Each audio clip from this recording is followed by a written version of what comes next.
soit f la fonction définie pour tout nombre réel x différent de 1, par f de x égale 1 sur x moins 1, parce qu'il faut éviter que x moins 1 s'annule, donc moins l'infini 1, union 1 plus l'infini.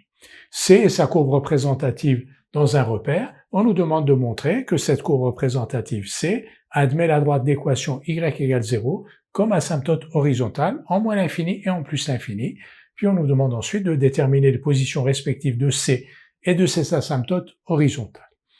Donc, on va étudier la limite de f en plus l'infini et en moins l'infini. Nous allons donc étudier la limite de f en moins l'infini et en plus l'infini. La limite de f en moins l'infini, donc f de x égale 1 sur x moins 1, limite de x moins 1 quand x tend vers moins l'infini est égale à moins l'infini, donc limite de 1 sur x moins 1 quand x tend vers moins l'infini est égale à 0 par limite d'un quotient. Et donc limite de f de x quand x tend vers moins l'infini est égale à 0. De la même manière, limite de x moins 1 quand x tend vers plus l'infini est égale à plus l'infini, et limite de 1 sur x moins 1 quand x tend vers plus l'infini est égale à 0, toujours par limite d'un quotient, et donc limite de f de x quand x tend vers plus l'infini est égale à 0. Donc, limite de f de x quand x tend vers moins l'infini égale 0, limite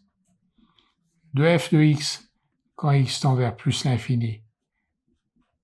égale 0, donc C admet la droite d'équation y égale 0 comme asymptote horizontale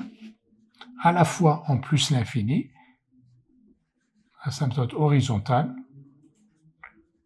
en plus l'infini et en moins l'infini. Parce que limite de f de x quand x tend vers moins l'infini est égale à 0, donc la droite d'équation y égale 0 est asymptote à c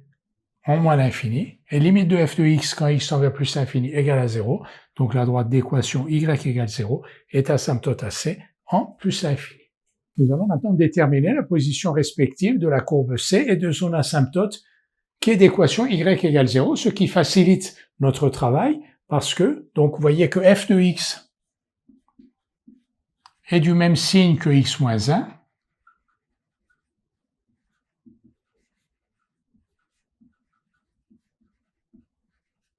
et donc, pour tout nombre réel x, alors x ne peut pas être égal à 1 est exclu, donc pour tout nombre réel x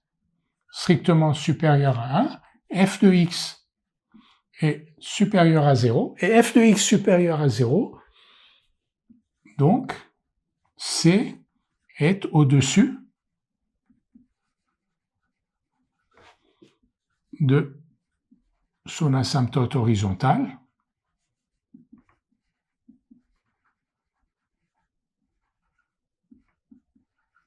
parce que vous voyez que f de x est supérieur à 0, f de x, sa courbe représentative, c'est C, et la courbe représentative de 0, c'est la droite y égale 0, c'est-à-dire l'asymptote.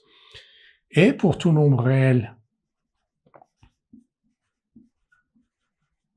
x strictement inférieur à 1, f de x est strictement négatif, et donc C est en dessous de son asymptote horizontale. On va donc écrire quand même son équation y égale 0. De son asymptote horizontale d'équation y égale 0. Sur votre calculette, tracez la courbe représentative de 1 sur x moins 1 et vous verrez ce résultat apparaître. La courbe représentative a cette allure-là, donc voilà l'asymptote horizontale. Pour x supérieur à 1, la courbe est au-dessus de l'asymptote y égale 0, c'est-à-dire qui est en fait l'axe des abscisses, et pour x inférieur à 1,